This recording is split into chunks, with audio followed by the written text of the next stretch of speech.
Hello guys, Danson Mira here again at gagawa lang tayo ngayon ng pagme-measure o pagtingin sa pagme-measure ng katawan natin na hindi gagamitin ang timbangan o ang scale. Ang gagamitin natin ngayon is yung damit natin tsaka ang medida. So, yung damit natin dati ang XXL sa ito, ang size nito is XXL.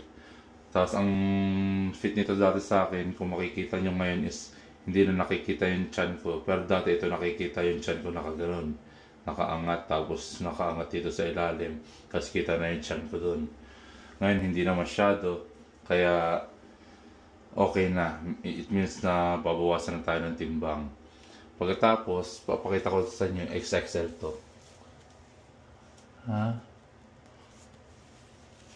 XXL.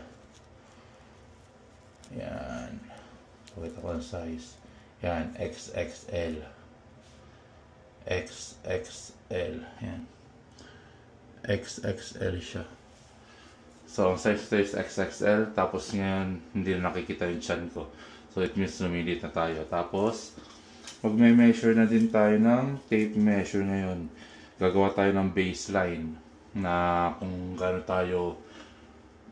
gaano kalaki yung waist natin ngayon. So, nalimutan natin gumawa ng baseline noon kung gaano kalaki yung waist natin, pero ngayon gagawa tayong baseline ngayon.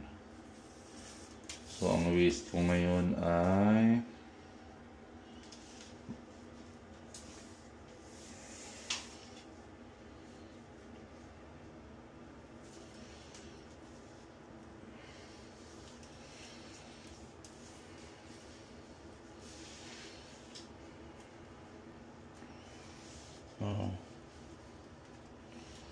ang waist natin ngayon is 46.5 inches. So, ang waist natin ngayon is 46.5 inches.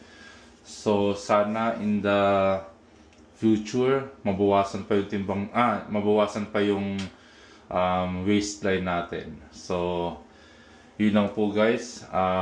I-update ko ulit kayo sa measurement natin through tape measure saka through damit in the future. Okay, bye bye.